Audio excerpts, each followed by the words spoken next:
nessa casa pela primeira vez, sempre bom poder refletir sobre o Evangelho de Jesus. Vivemos dias perturbados na sociedade, dias inquietos, intolerantes, com muitos conflitos entre as pessoas, conflitos que não estão vinculados à verdadeira essência da vida. Muitas vezes estão vinculados a interesses materialistas, políticos, de poder. Isso nos leva a sofrimentos profundos, conflitos entre os familiares, por ideias diferentes, questões religiosas. Interessante que, em nome de Deus, cada um compreende Deus à sua maneira, nós respeitamos todas as religiões, mas existe um pouco de ignorância da nossa parte. Imaginamos que o nosso Deus é o Deus que detém uma verdade e que os outros irmãos que não seguem aquela corrente de pensamento são inimigos. Provocam-se assim guerras religiosas terríveis, perseguições. A humanidade tem uma história muito triste vinculada a estas estruturas. Nós próprios já passamos por ela e nós queremos lembrar que o Cristo não pediu que se fundasse uma igreja em seu nome. Ele veio ensinar uma doutrina de amor para que ela pudesse libertar as pessoas, não torná-las inimigos, confrontantes, irracionais. E nestes tempos modernos, onde as notícias chegam rapidamente e onde as pessoas também se manifestam de uma forma, muitas vezes, intolerante e odiosa nas redes sociais, há uma provocação que desinquieta as pessoas, leva a situações que não são situações que deveriam construir pontes para a conexão das pessoas. Estabelecem-se barreiras terríveis, muros para dividir. Então, os principais países, neste momento atual, encontram-se em processos de isolamento, de rechaça, de não aceitação das correntes de pensamento diferente, dos irmãos de outras raças, de outras cores, de outras ideologias. E nós não compreendemos que este belo planeta que nos acolhe, a Terra, é um barco gigante. Todos nós estamos colocados aí. E tudo que provoca o sofrimento ou as ações pela ignorância dos homens, certamente nos afeta. Então nós vemos no momento atual guerras absurdas de destruição, que não é mais admissível nos dias atuais, que a nossa capacidade de compreensão, a divulgação dos evangelhos do Cristo sobre qualquer corrente, não importa a corrente religiosa que se expressa. Alguns irmãos têm uma visão um pouco diferente da nossa, mas os ensinamentos de Jesus é o mesmo. Existem correntes de pensamentos ligadas aos povos orientais, ao budismo, ao taoísmo, os hinduístas, irmãos que têm uma outra visão, mas se a gente for avaliar de uma maneira um pouco mais profunda estes pensamentos, estas crenças, estas filosofias, esta doutrina de cada um em particular, ela se resume naquilo que o Cristo colocou. E é interessante que nós estamos atualmente acompanhando a série da Netflix, que se chama The Chosen, ou Os Escolhidos. observando ali quando Jesus vai encontrando os seus apóstolos.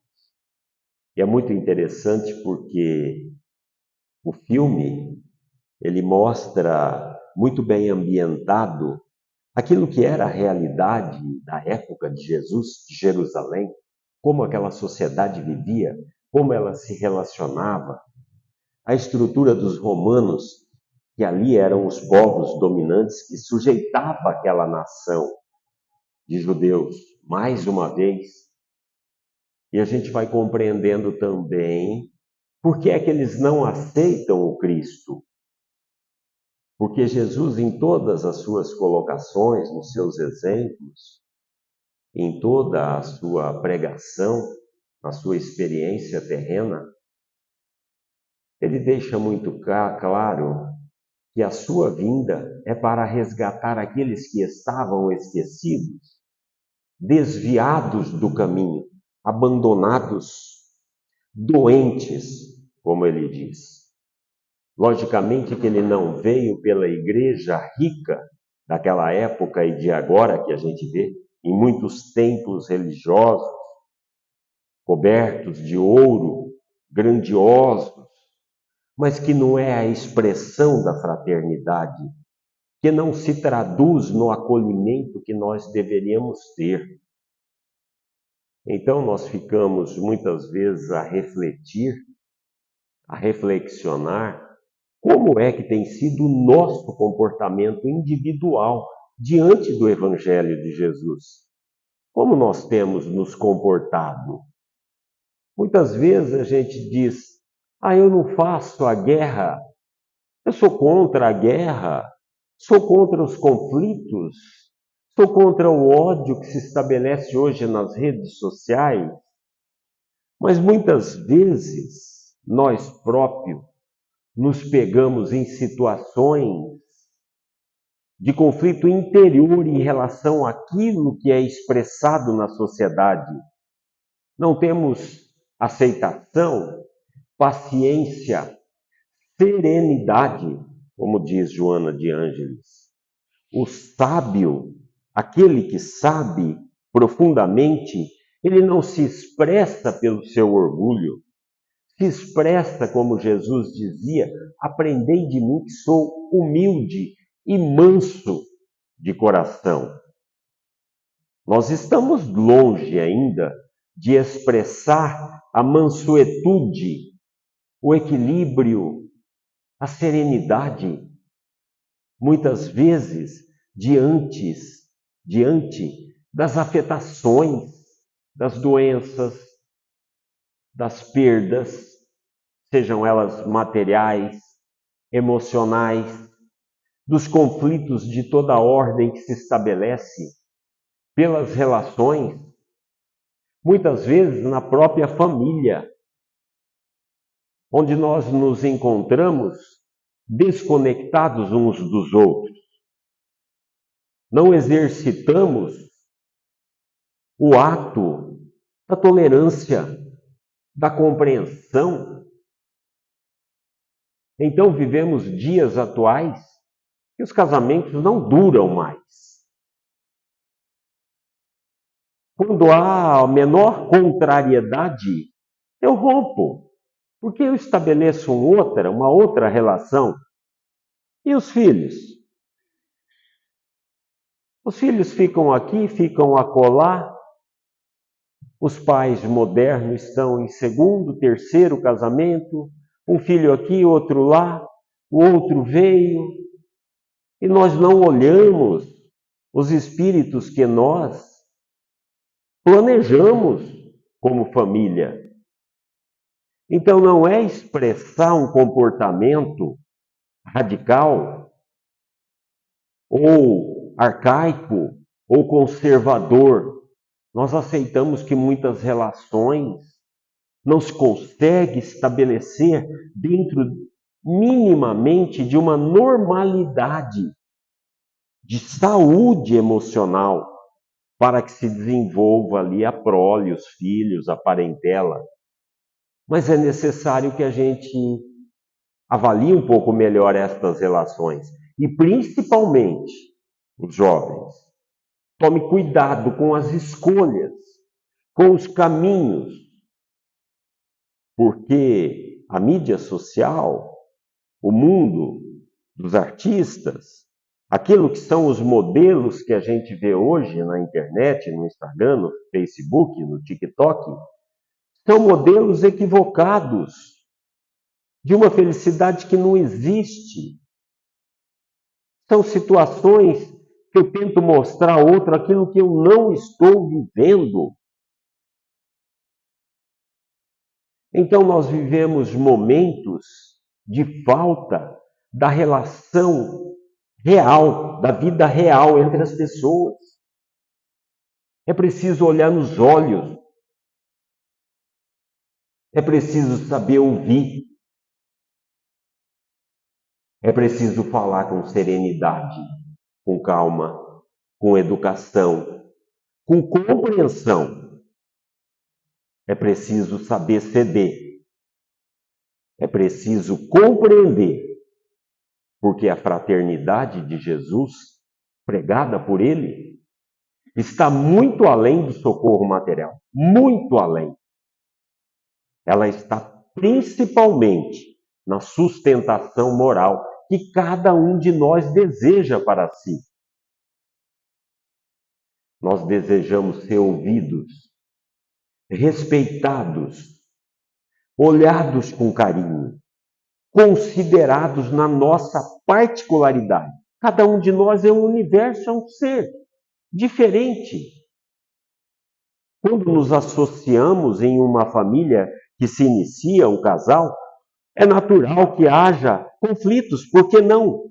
Porque um advém de uma situação, de uma educação, o outro de outra. Então são encontros de processos completamente diferentes. E o afogadilho das paixões ou os interesses primitivos estabelecem relações que não se sustentam. E nós tampouco temos paciência, serenidade, como diz Joana de Ângeles, de encarar os nossos desafios, principalmente os emocionais, os de relação que nós temos. E por aí vai os nossos comportamentos, com os mais velhos, com as relações de cultura da família. Então, os nossos avós, bisavós, como o meu, italiano, que aqui no Brasil chegaram, os espanhóis, poderiam não ter o conhecimento técnico da educação ou da inteligência das escolas, mas sabiam cuidar dos seus filhos, respeitar profundamente a família, educar valores, comportamento de homem de bem, daquele que respeita, daquele que não lesa, daquele que não provoca o sofrimento, irresponsavelmente. Então são pessoas valorosas os nossos exemplos. E, portanto, nós devemos lembrar e observar e participar da sociedade, no sentido de continuar a construir bases sólidas para a família. Porque uma família desestruturada, sem condição mínima de desenvolvimento de uma criança, de um espírito que recém chega a um lar, e se ele não tem amor, cuidado, carinho, atenção, dedicação, como é que nós queremos formar um ser humano do bem? Então eu, felizmente, tendo passado por um câncer, tirei o estômago, estive dentro de um hospital por meses, estava morto pelos médicos. Falou para minha mulher, seu marido não sai, é o pior caso da UTI. Me encontro aqui ainda, numa moratória divina, trabalhando para pagar meus débitos. Mas feliz, porque até aquela época eu tenho 2 filhas, nem um neto. Então, quando saí do hospital, me bateu uma tristeza. Assim, eu podia ter morrido e ido embora. Não vi minha família, não vai haver continuação. Aí falei com a minha filha que está casada, uma delas, a mais velha, e o genro. Olha, como é que é esse negócio aí? Tem alguns anos aí, não vai acontecer nada, a família não vai crescer? Eu não vou ter um neto? Um ano depois me deram uma netinha, que é a coisa mais linda do mundo. Então, a gratidão a Deus, ela vem também com a responsabilidade de olhar para aquele serzinho que se desenvolve e que ele então conosco vai aprender tudo. Então, gente, cuidado com o processo de educação, cuidado com os filhos, com os sobrinhos, com os netos, as professoras com os alunos, a sociedade espírita, católica, religiosa, protestante, evangélica, não importa, em qualquer lugar, cuidado com a família, cuidado com o que estamos fazendo com o ser humano que ali chega, aquele espírito, para receber uma experiência de acolhimento e de amor, para que ele possa se expressar. Neste livro da Joana de Ângeles, Iluminação Interior, nós temos um capítulo aqui, ela começa dizendo já no prefácio do livro, isso em 2006, 20 anos atrás, há muito sofrimento coletivo no mundo, esperando compaixão e socorro. E a gente vê os dias atuais com muito sofrimento, e cada um de nós esperando compaixão e socorro. Quantas vezes pedi a Deus, misericórdia, Senhor, me ajuda. Eu preciso superar esta dificuldade física.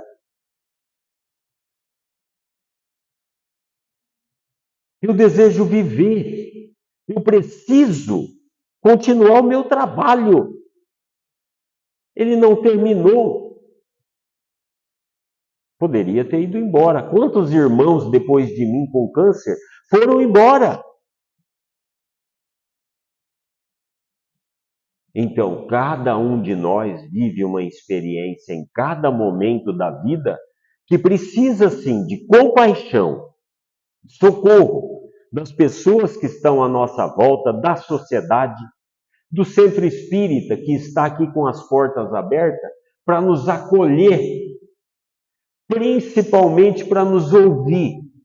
Então, no atendimento fraterno, todas as casas têm, essa deve ter, né, José?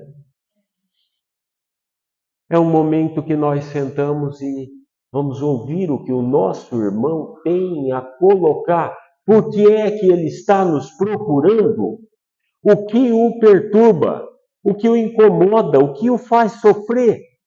E nós não vamos promover o milagre da eliminação do problema, a superação de tudo. Claro que não. Jesus perguntava àqueles que o procuravam. É interessante na série que aquela passagem do paralítico da piscina de Betsaida, ele passou a vida inteira longe da piscina, quando a água borbulhava e era uma crença que aquele que entrasse primeiro se curava. Ele tentava desesperadamente se arrastar e não conseguia chegar por diversas vezes. E a narrativa mostra ele envelhecendo à beira daquela piscina. Até que um dia Jesus chega. E também a água acontece aquela ocorrência, ele não consegue chegar. Jesus observa-o e chega até ele e pergunta: você deseja que eu te cure? O que você quer que eu faça? Ele diz: Senhor, eu não posso, toda vez que a água borbulha, eu tento me arrastar. Jesus pede para ele: acalme-se. Eu estou perguntando, o que você deseja? Você deseja a cura? Então, cada um de nós, muitas vezes, vive tão atribulado no seu mundo, nas suas afetações, nas complicações mínimas, muitas vezes que nós provocamos. Nós não prestamos atenção na chamativa de Jesus e nem queremos a cura. Muitas vezes você vai falar de uma doença para alguém como se, eu também tive, a minha é muito pior que a sua. Imagina, nossa, eu estou sofrendo muito.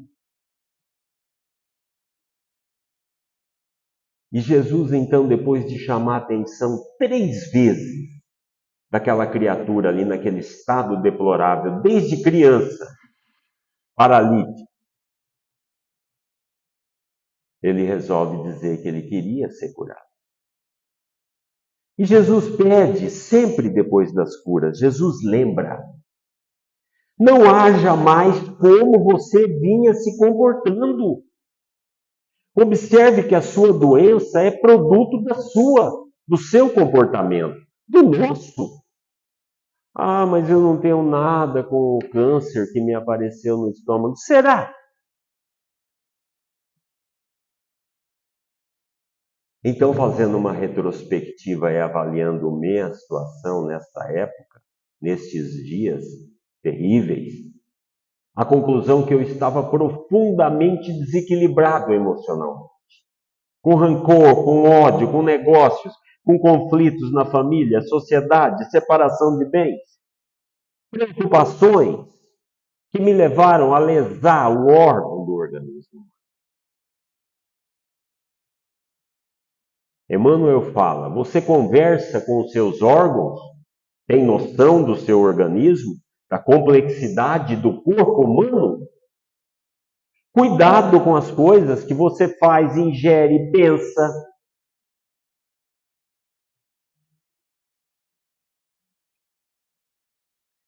Ela diz então, esperando esta compaixão e socorro, enquanto isso ocorre, amplia-se a degradação moral em toda parte, nos altos escalões governamentais de quase todos os países.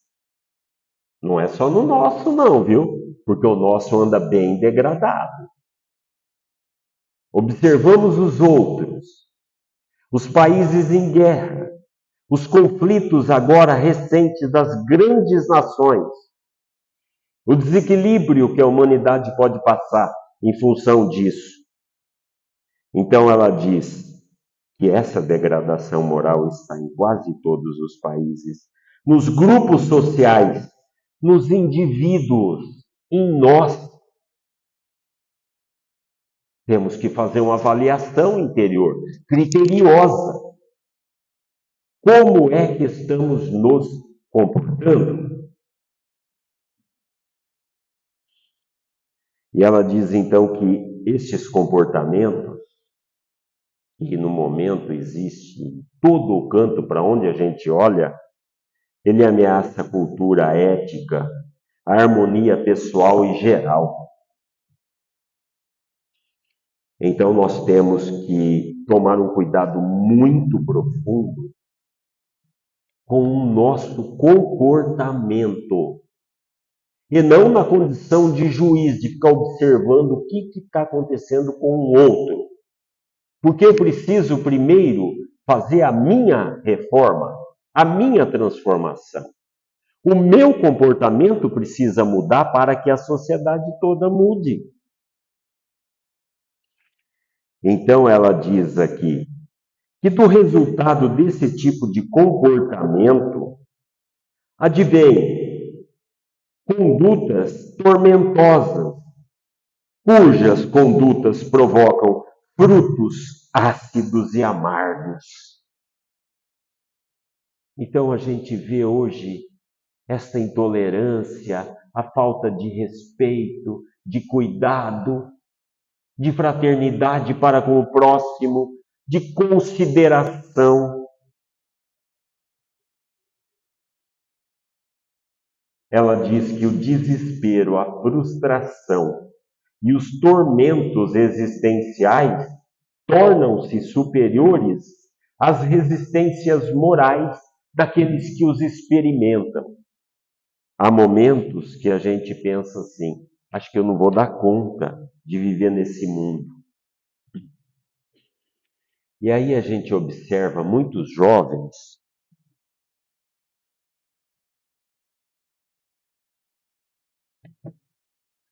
o índice de suicídio entre os jovens. Na minha cidade, recentemente, um jovem de 28 anos estava vivendo na Bahia, estudando medicina.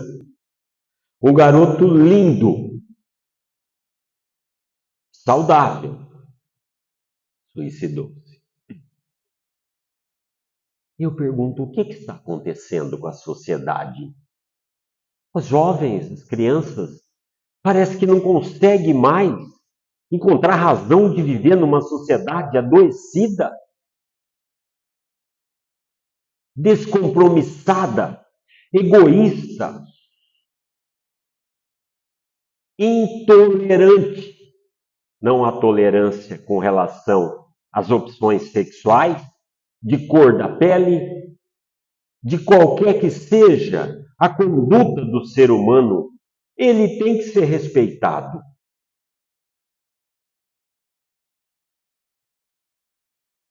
Então, estas estruturas, que esta falta nossa de consciência, ela diz para que a gente, então, cuida de discernir aquilo que deves em relação ao que não te compete vincular. Então a gente tem que tomar cuidado e se perguntar quando a gente está se intrometendo, está caminhando por algum lugar que não nos diz respeito. Ela lembra bem para que a gente faça essa inquisição, essa inquirição, para a gente discernir o que é que nos compete fazer. Qual é o nosso planejamento espiritual? Por que nós estamos aqui? Tem coisas que é melhor a gente não se vincular.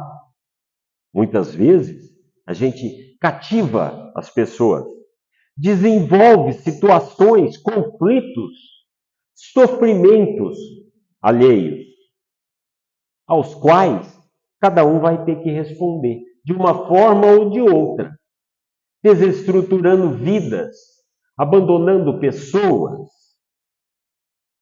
E ela lembra também, recorda a transitoriedade do corpo somático. Somos um ser espiritual. O meu perispírito moldou este organismo que eu uso como veículo, estou aqui falando por ele. Ele é um veículo. E ela lembra da transitoriedade. Então, nós que já estamos nos idos dos 60, cabelos brancos, percebemos que olhamos para a vida. Ontem eu era criança jovem, imagina. Daqui a um pouco estamos indo embora, nós não percebemos. A vida é muito breve. E nós, então, não compreendendo a complexidade desta máquina orgânica abençoada, nós a agredimos. Excesso de bebida, excesso de comida, falta de cuidados físicos mínimos. Então, o médico que me operou falou assim, você vai sair deste câncer e aí da UTI, eu fiquei 17 dias na UTI entubado, eu tive 2 cirurgias, tirou o estômago, 3 dias eu tive uma sepse. E aí eu voltei para a mesa cirúrgica, segunda cirurgia em 3 dias. Sabe o que é uma sepsemia? Você tem que tirar todos os órgãos, lavar, limpar. Você praticamente está morto. Aí fiquei entubado, não tinha consciência, né? Então, esta complexidade da máquina orgânica, o médico me disse assim, você vai sair porque você é atleta. Eu vim de bicicleta até aqui em Santa Fé, vou até a ponte, volto. Agora não, agora eu diminui um pouco, depois dessa passagem, né? Estou me recuperando fisicamente, aprendendo a comer novamente, só posso ingerir pouco alimento, não pode ser muito. Já voltei para academia, faço minhas corridas. Então, antes da cirurgia, eu fazia tudo isso e muito mais. Cheguei a correr uma maratona, 42 quilômetros na Itália. 4 horas e meia de corrida. Você chega exausto, seu organismo. Preparação. Então, o meu personal disse assim: você estava se preparando para o câncer. O médico disse assim: se você tem alguma comorbidade ou não estava bem fisicamente com toda a preparação, eu não teria suportado. Então, eu pesava 80 quilos, saí do hospital na segunda internação com 54. Aí, por pele, todo o músculo foi embora. Gastou-se no processo de recuperação da doença. Então, cuidar do organismo físico, sim. Cuidar do corpo e da mente, do que você pensa, do que o seu espírito arquiteta.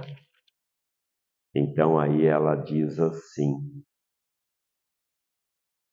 semeia hoje misericórdia e compaixão, a fim de poderes colher no futuro afeição e paz. A hora que a gente passa um sufoco desse, a gente vê quantas pessoas gostam da gente, ora pela gente, dá sustentação, tá junto. Você precisa plantar, você precisa semear boa semente. Se você quer ter uma colhida lá na frente. As pessoas não cuidam. Então aí ela vem falar das atitudes. Ela diz que as nossas atitudes é uma radiografia moral daquilo que nós somos. É claro, eu não consigo ser uma coisa diferente aí fora. Adianta eu vir falar aqui, estudar o livro, falar bonito e tal. Como é que é meu comportamento aí na rua? As pessoas vão estar olhando. Como é que o Valdir se comporta? Dobrar o joelhinho na igreja não adianta nada. Repetir orações por palavra não adianta nada. Tomar passe sem conexão espiritual, sem uma tendência de modificar o seu comportamento aí fora, não adianta. Está perdendo seu tempo, está se enganando. Você precisa se transformar. É preciso ter coerência. É preciso ser capaz de lutar pela construção de um mundo melhor. O Cristo veio ensinar isso através do seu evangelho. É a coisa mais linda a série, porque o ator que o representa, a expressão no olhar, o carinho, a atenção com as pessoas que estavam sofrendo. E nós podemos fazer um monte de coisa no nosso dia. Um monte de oportunidade nos aparece de trabalho. Como é que a gente se comporta? E principalmente com aqueles que estão à nossa volta. Porque, como diz Emmanuel, há muitos espíritas aqui de cátedra, e aí eu me coloco a carapuça, que aqui pousam como um anjo bendito, intolerante perante as pessoas do seu lar. Não adianta.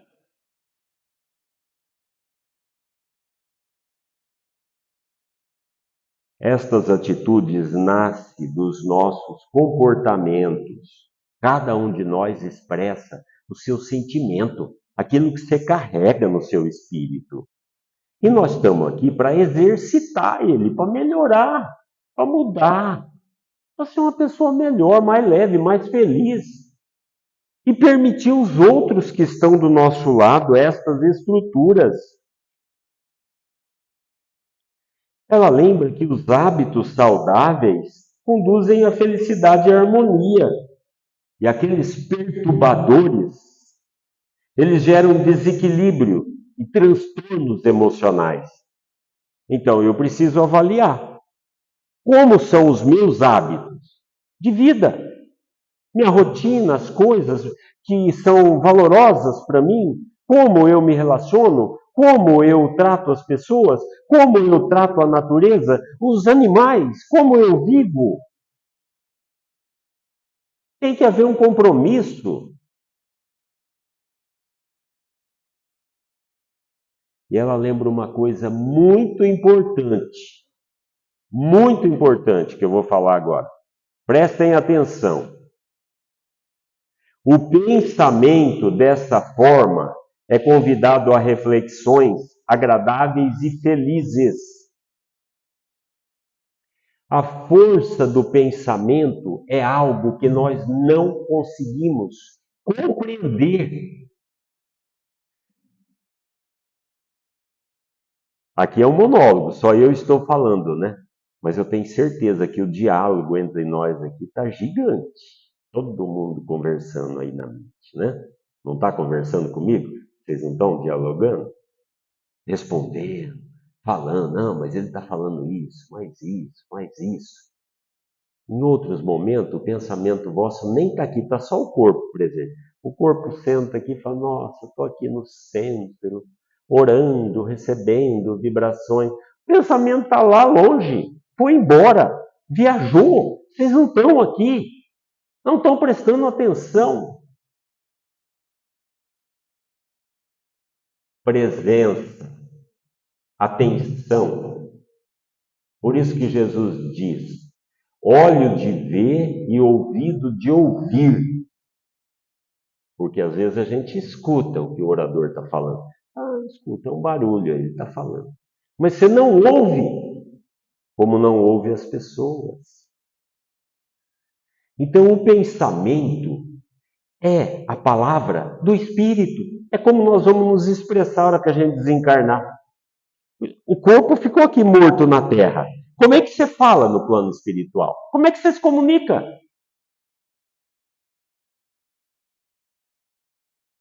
Então, cada um de nós, agora eu estou olhando, estamos nos comunicando.